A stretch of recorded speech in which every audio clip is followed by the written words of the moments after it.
Really is good to see everyone this evening. It's good to see Iris Baker with us this evening too. You know, there are blessings in being strong. And increasingly, we are seeing the values of physical strength.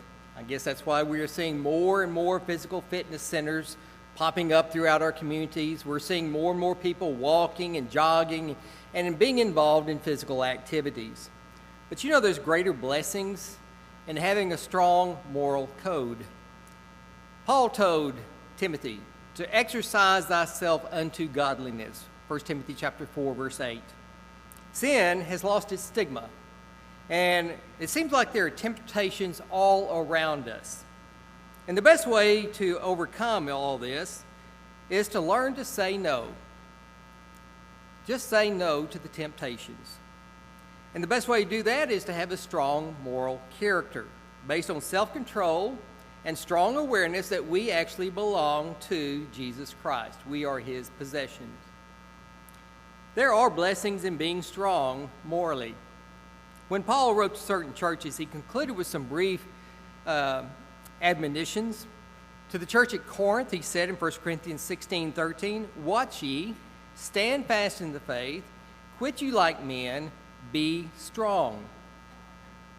He ended his Ephesian letter in Ephesians 6, verse 10, saying, "Finally, my brethren, be strong in the Lord and the power of his might." This tells us where our strength is to lie, in the Lord. And since spiritual strength for a church is essential, it does profit us that we study to see what it takes to make a strong church. And therefore, we must be able to identify that strength and know how to develop that strength. Now, there's a lot of things in which a church may possess, and many people think that that adds to our strength, which in reality does not really add just a whole lot to our stature. One of those things that people think that makes a strong church is numbers. Numbers do not necessarily make a strong church. Now, I'm not saying that numbers are not important. As long as those numbers represent souls, they're definitely important. Now, God gave some statistics concerning the Jerusalem church in Acts chapter 2 on the birthday of the church. And he tells of the number of conversions on that day in Acts chapter 2, verse 41. It says, "Then they that gladly received the word were baptized, and that same day there were added unto them about 3,000 souls." Just a little bit later in verse 47, he tells of its regular additions. "The Lord added unto the church daily such as should be saved." And then we see in Acts chapter 4, verse 4, the number of men that were mentioned, that were added to the church. About 5,000. That doesn't even count the women and the children. But then we notice something about the arithmetic changing when we get to Acts chapter 6. We first read of additions, and then it says in verse 1 of Acts chapter 6, the number of the disciples was multiplied. In verse 7 it says, "And the word of God increased, and the number of the disciples was multiplied in Jerusalem greatly." So we have to conclude that numbers are very important, but it doesn't mean that numbers alone are going to make a strong church. It also doesn't mean that a small congregation cannot be strong. Remember what God told Gideon to do with this army of 32,000 men? Cut them down. And when they finally got to 300, he allowed Gideon to go forth into battle. Moses told the children of Israel in Deuteronomy 7, verse 7, "The Lord did not set his love upon you, nor choose you, because you were more in number than any people, for ye were the fewest of all people." Jesus said, "Many be called, but few are chosen," Matthew 20, verse 16. So obviously a small group can be strong. It only took 10 righteous men to be able to save the city of Sodom. And so it is with the church. It all depends on what the few are made of. It's always better to have a few truly converted people than having a whole congregation of unconverted people. But there's something else that doesn't really make a strong church, and that's the wealth of the members. Now, this can be a great asset. If the wealthy are generous, it can unleash a great power for good. They can contribute to worthy causes. They can relieve human need. They can allow missionaries to be able to go forth with the gospel throughout the world, whereas the lack of funds will hinder a lot of good works. But the wealth of members may not help the church as much as you think, because it can cause a church, just like an individual, to trust more in riches than in God himself. We see this was a very problem with one of the congregations of Asia, talking about Laodicea. In Revelation 3, verse 17, Laodicea thought that they were rich and increased in goods and had need of nothing. But in reality, Jesus said they were poor. So material possessions didn't make them right, and it's not going to make anybody else right either. In fact, the poor can be quite strong in the faith. James brought this out in James chapter 2, verse 5. He says, "Hath not God chosen the poor of this world, rich in faith, and heirs of the kingdom which he hath promised to them that love him?" The poor can be some of the strongest, and they can actually give some of the most, like that poor widow in Mark chapter 12, or like the poor Macedonians in 2 Corinthians chapter 8. Wealth can be an asset, but a church can still be strong without it. Worldly wisdom doesn't necessarily make a strong church. The wise can use their talents to the Lord. They can add strength to the congregation by using those talents.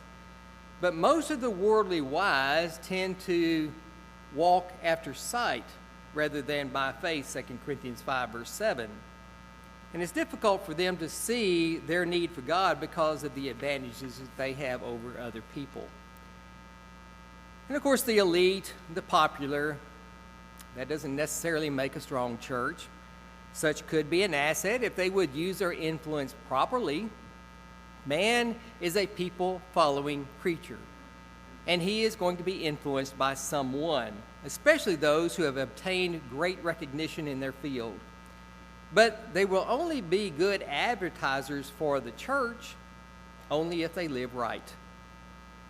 But you know, Paul said in 1 Corinthians 1:26, "Not many wise men after the flesh, not many mighty, not many noble are called," because they're too wrapped up in this world to be excited about the next.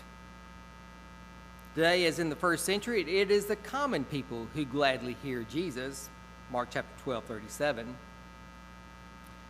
And there's something else that doesn't necessarily make a strong church, and that is the physical facilities that we meet in. And we all know a good building is a great asset. But as one man said, he said, "A building is only a place to keep us cool in the summer, warm in the winter, and dry when it rains." So the implication is, it's just a matter of convenience to have a building. It's not something that is absolutely necessary. The building is a great tool that we can work with.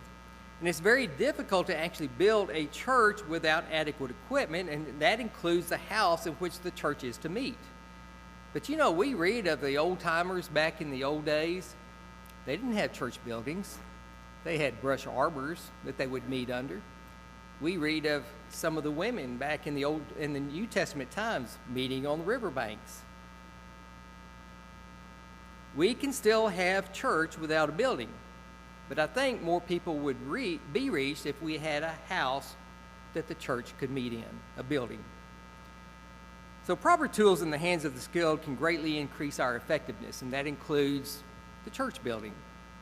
But an unused church building will only become an embellished coffin which would house a dead church. So again, the building, it doesn't necessarily make a strong congregation.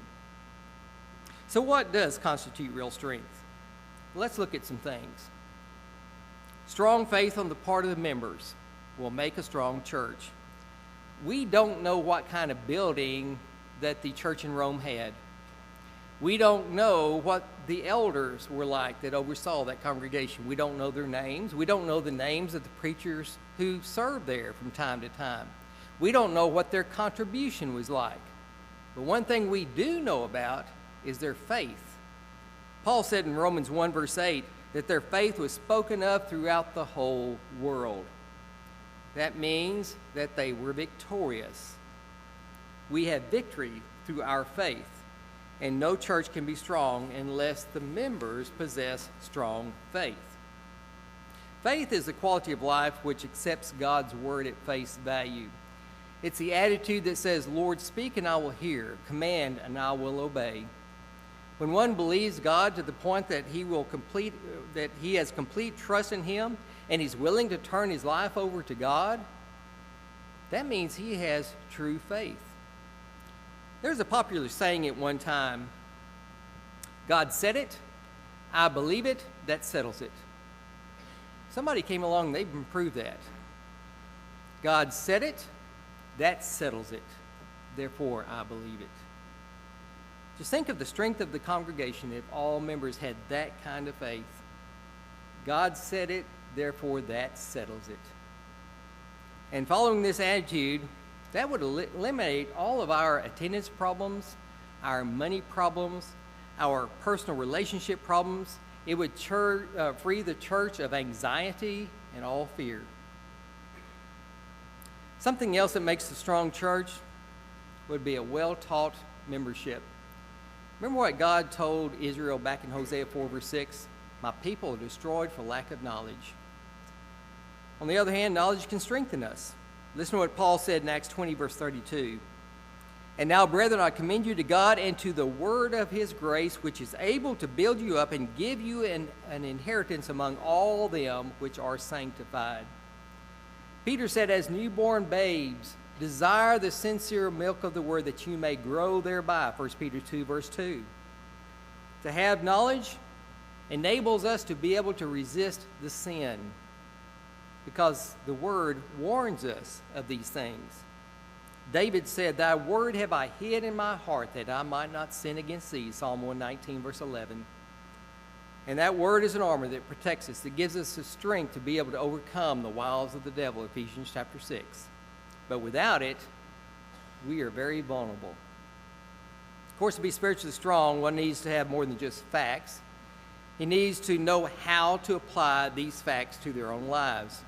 It does us no good to learn unless we use what we learn. Being a doer of the word is actually what makes us a strong church, not just knowing. And then, of course, a really converted membership makes a strong church. There's a lot of congregations of the Lord's body, including this one, has a lot of members on the rolls, but we don't ever see them very much. I'd have to say they're not really converted to Christ.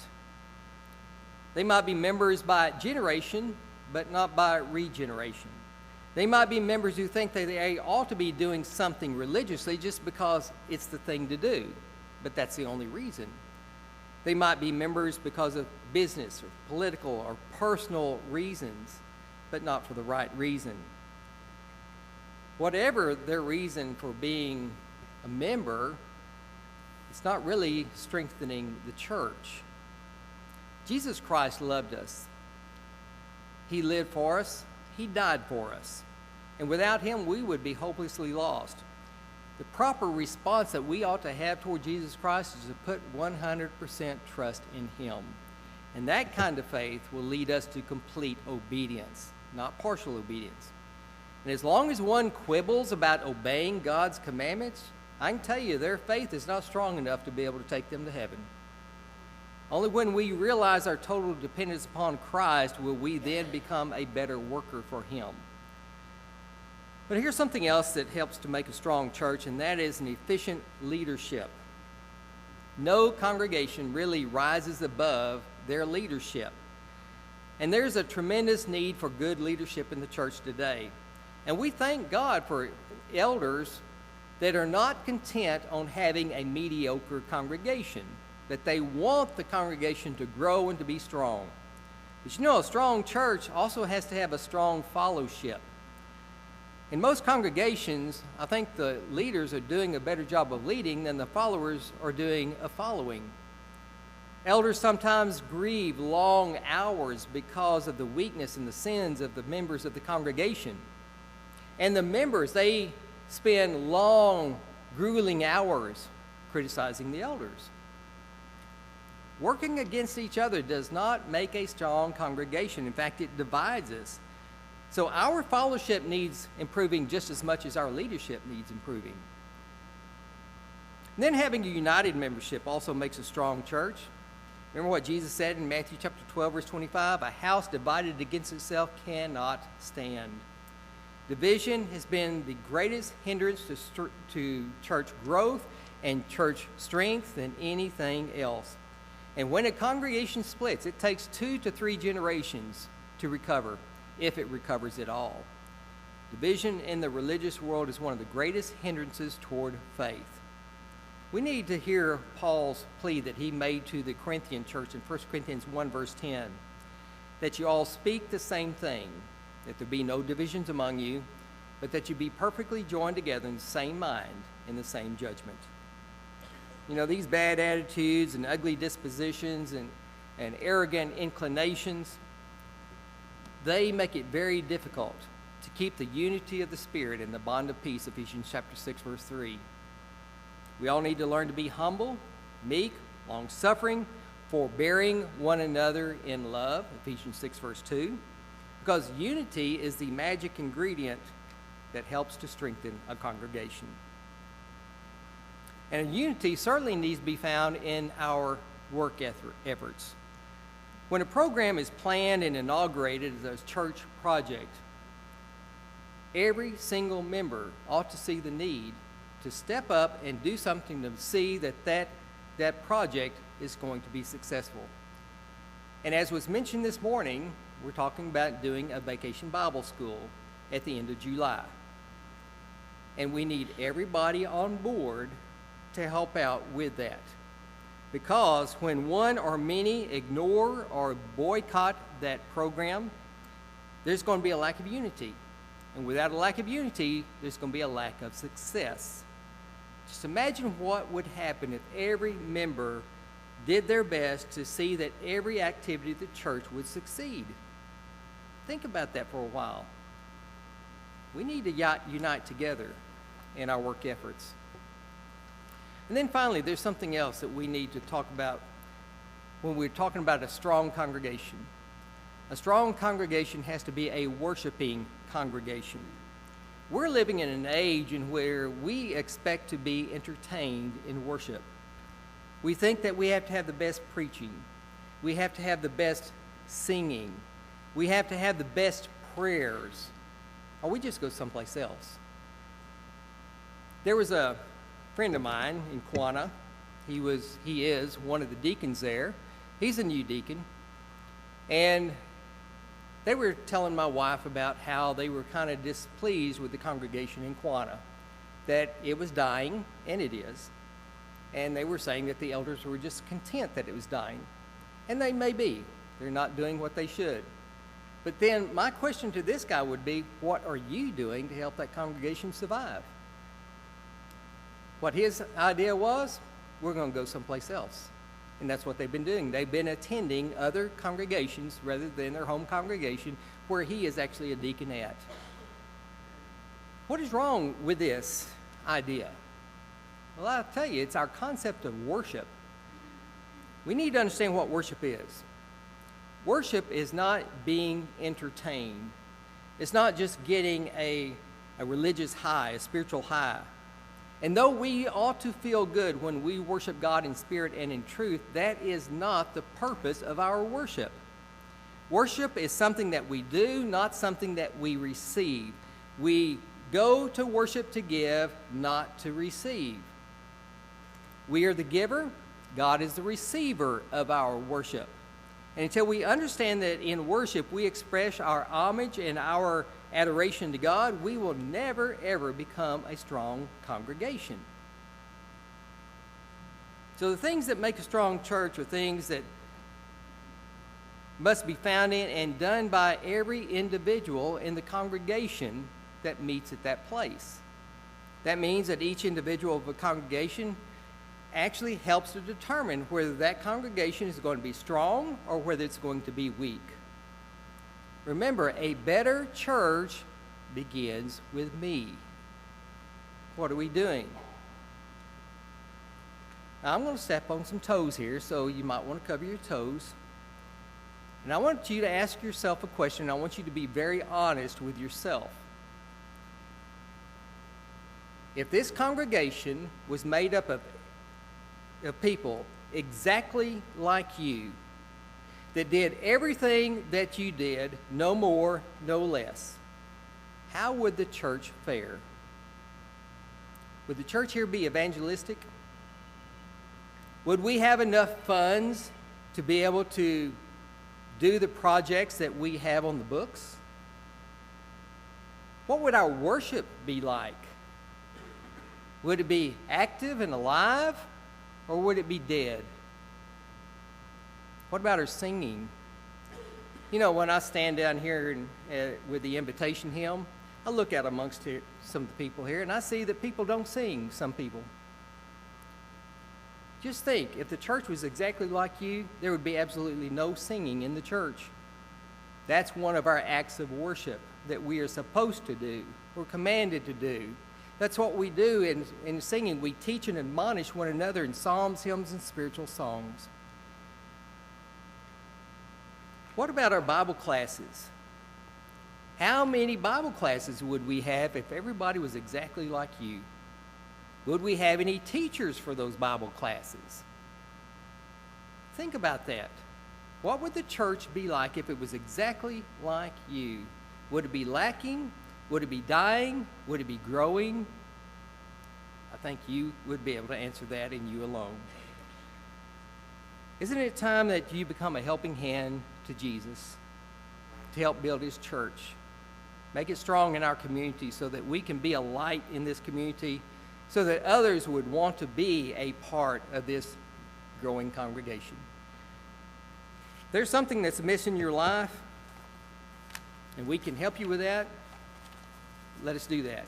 If you're not a member of the Lord's church because you have never obeyed the gospel, you have that opportunity this evening. And if you are a member and you're not active, you're not being the member that you should, then we encourage you, I want you to rededicate your life to Christ.